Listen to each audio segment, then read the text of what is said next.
Alors DJ Maze, bah écoute, on est là aujourd'hui pour représenter enmode.fr. Donc DJ, producteur, réalisateur, compilateur, on fait voilà, aussi bien de la compo que de la prod, que des soirées et que des émissions de radio. Donc DJ, je pense et j'espère complet, quoi. Donc en fait, ce qui m'a donné envie de devenir DJ, c'est j'ai découvert ça dans un magasin du sud de la France, à Nice. J'ai vu donc un mec qui était au platine. Moi je kiffais déjà le rap, essentiellement le rap français et la funk. Et c'était en fait un peu la fin des années 80. On était bercé par la funk et le rap commençait à arriver. Et donc j'ai vu ce mouvement arriver. J'ai découvert les platines via un mec qui était dans un magasin en fait qui avait rien à voir, un magasin de snowboarders, de surfeurs, et qui était donc au platine. Et je me suis approché, je me suis dit c'est quoi ce qu'il fait avec les disques, il faisait des passe-passe, des scratchs et tout.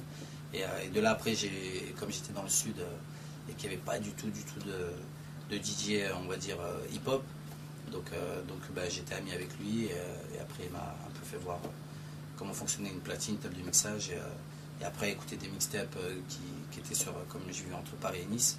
Quand je montais sur Paname, j'allais à Châtelet, j'écoutais des mixtapes et voilà, j'ai découvert le côté technique du hip-hop et du DJing. Donc, la musique.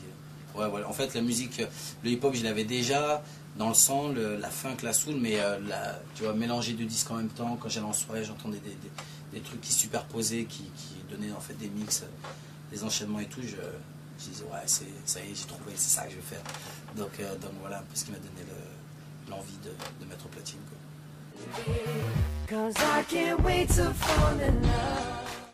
Alors, j'ai sorti tout est là. Grosso modo, j'ai fait Make Some Noise, j'ai bossé sur Raga Connection 1, Raga Connection 2, j'ai fait Energy Master Mix via l'émission de radio que j'avais, Funk Soul Story, j'ai fait une partie de la BO du film Double Zéro avec Eric Ramsey. Faut que je la regarde tellement que je me rappelle pas. J'ai fait Funky Soul Story, donc qui est une compilation sur l'histoire de la funk et de la soul. Alors, grosso modo, j'ai fait 1, 2, 3, 4, 5, 6, 7, 8, j'ai fait une dizaine de projets, 10-12 projets en major. Et après, j'ai fait beaucoup de vinyles aussi, de remix pour les DJ. En tout et pour tout, j'ai calculé, enfin un pote a calculé pour moi, j'ai sorti 42 productions. 42. Donc vinyle, CD, officiel et non officiel, qu'on va dire. Donc pour le ghetto et donc une partie des mixtapes évidemment pour la street et une autre partie qu'on a fait chez Sony Music et aussi Universal de compilation officielle.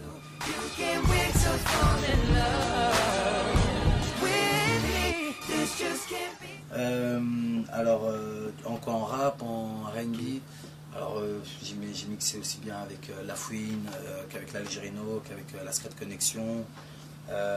J'ai fait la première partie d'Assassin en Belgique, en Suisse. J'ai fait pas mal un peu de ménage à trois, Monsieur R, Mystique, pas tout le monde dans le rap français, mais pas mal de monde. Et en R&B, en artistes internationaux, j'ai fait Mariah Carey, j'ai fait la première partie de Bercy de Mariah Carey, j'ai fait Usher, j'ai fait Black Eyed Peas au Zénith, j'ai bossé avec pas mal de monde, j'ai fait Mr Vegas aussi au State. Voilà, on est assez éclectique, mais ça reste urbain, quoi. Black music, quoi. Hip-hop, R&B, c'est la même, quoi qu'il en soit.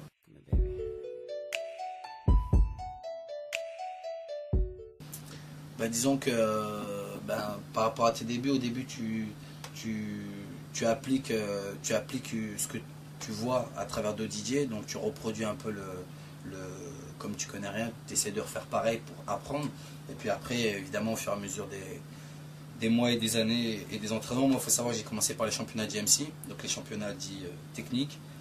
J'ai fait la Coupe de France où j'étais en demi-finale. Donc moi ça a toujours été moi j'ai toujours voulu mélanger la technique et la musicalité, c'est-à-dire que tu peux te retrouver en discothèque auprès des gens qui s'en battent les cacahuètes d'entendre des scratchs ou des passe-passe, mais qu'il faut que ce soit fluide, et si tu peux ramener une touche personnelle de technique, tout ça qui est pour moi indispensable, voilà, tu as réussi ta soirée, tu as réussi ton live.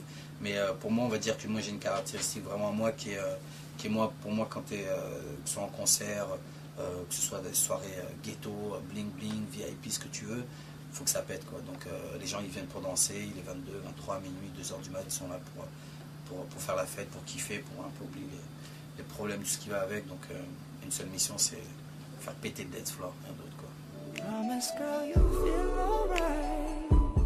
Bah, la production, en fait, moi je m'y suis mis, ce que tout le monde ne sait pas, c'est que je m'y suis mis dès le début, quoi. C'est-à-dire que moi, j'ai à peine eu ma deuxième platine, j'ai acheté ma première MK2, ma table de mixage, et j'ai eu à peine ma deuxième MK2 que je me suis démerdé à acheter une MPC 2000. Donc après un S950 à l'époque qui est toujours d'ailleurs un bête de sampler. Et pour moi, en fait, je me voyais pas toute ma vie mettre des morceaux des autres gens, quoi, tu vois, des autres artistes. Quand j'écoutais des morceaux que je kiffais ou quoi, j'avais envie tu vois, de ramener une touche personnelle, donc de aussi faire de la compo. Donc moi, voilà, c'était mixer, soirée, émission de radio, ça c'est bien, mais quand tu peux en plus mixer des productions à toi et qui en plus fonctionnent et qui plaisent, je trouve ça déboîte, quoi. Donc moi, ça n'a pas été, en fait, j'ai pas découvert ça quelques années après, quoi. C'était dès que je me suis mis au platine, je me suis dit faut que je fasse de la musique, quoi, tu vois. Donc je commençais à trifouiller un peu au début les sampleurs, puis après très vite mis à la compo, tu vois, vraiment à jouer. Donc j'ai une légère formation de piano, ça va, quoi. Et donc après voilà, on trifouille les machines, on fait des sons, et le téléphone il sonne, et voilà, quoi. Donc moi ça a été, en fait, j'ai tout de suite eu envie, quoi. Donc ça n'a pas été comme d'autres gens qui voilà, qui ont une vocation de compositeur qui viennent après, quoi. Moi ça a été dès le début, quoi. Honnêtement, j'en ai plein, aussi bien des soirées qu'on avait fait en Tunisie pour le Club Med. C'était un truc qui s'appelait Oyo, où en fait on commençait grosso modo à 22h30 à mixer sur une discothèque en plein air qui était sur la plage, et ça nous arrivait de finir à 14h, 14h30 le lendemain, quoi. Donc on faisait une pause le matin à 6h pour la levée du soleil, pour un peu apaiser les oreilles, on repartait derrière. Donc ça a été des soirées non-stop où à la fin t'es sur les genoux, quoi. Et après, ouais, des trucs comme quand tu fais par exemple, ouais, quand t'es appelé pour faire la première partie de Mariah Carey à Bercy, c'est pas mal, tu vois. C'est bien d'en arriver là pour le kiff perso, et puis bon, ouais, ça fait toujours plaisir. Après derrière, en plus j'ai enchaîné avec Usher, et puis bon, quand tu vois les shows des mecs avant, Usher, j'avais vu son concert à Marseille avant qu'il monte à Paris, waouh, j'ai fait ok. D'accord, ok, bon, bah, on va préparer ça bien, quoi. Donc j'en ai plein, des trucs aussi en Belgique, en Suisse. En fait, c'est plus les voyages et tout, plus que forcément l'événement en lui-même qui est important, mais c'est plus les voyages et bouger qui est intéressant. Tu vas rencontrer des gens, et voilà, tu te retrouves dans une loge avec Usher qui parle comme si c'était, tu vois, tu connais depuis 5 ans, et c'est ton pote qui dit vas-y, mais il faut pas de problème, let's go. Ça fait plaisir, quoi.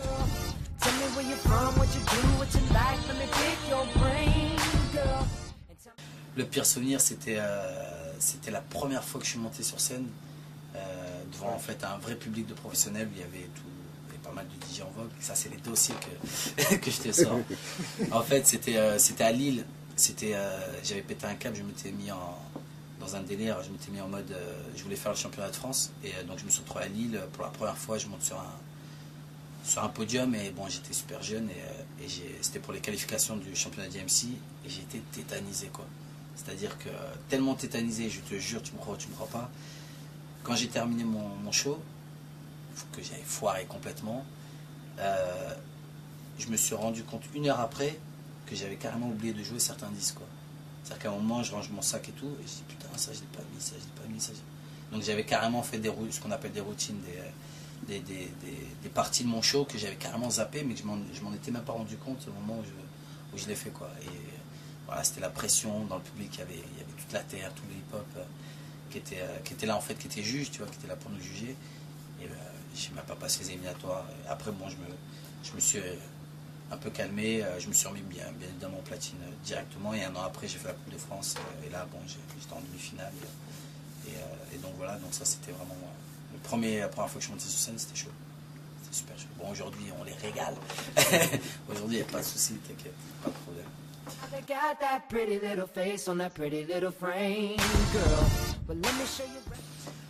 Aujourd'hui, les ambitions, c'est grosso modo, écoute, par rapport à la crise musicale qui se passe actuellement, que tout le monde connaît, voilà, nous, on a toujours fait des disques, tu vois, moi j'ai mon label, on a toujours fait des disques indépendamment de ce que forcément voulaient les maisons de disques. Maintenant on travaille avec, tu vois, que ce soit en licence ou en distrib, parce que voilà, faut pas se mentir, pour avoir une exposition, et eux ont la force de frappe voilà, de faire du bon marketing, plus ou moins d'avoir l'argent pour le faire. Nous on a toujours été indépendants, tu vois, tu es ici dans mon studio, tout sort d'ici, qu'on n'a pas besoin d'aller à droite à gauche pour taffer. Ce que j'ai envie, c'est qu'il y ait beaucoup plus de gens qui se mettent vraiment en indé. Ça ne veut pas dire devenir hardcore, méchant, vénère, non, c'est pouvoir être intelligent, de se structurer soi-même, tu vois, de prendre des poteaux du quartier qui se mettent un peu en mode management, un autre qui se met un peu en mode tu vois, marketing, réfléchir comment, tu vois, ce que déjà aujourd'hui beaucoup font dans le rap. Bon, dans la R&B il n'y en a pas, tu vois, il n'y a pas un mec, pas un chanteur, une chanteuse qui est capable, j'ai l'impression, de se gérer tout seul.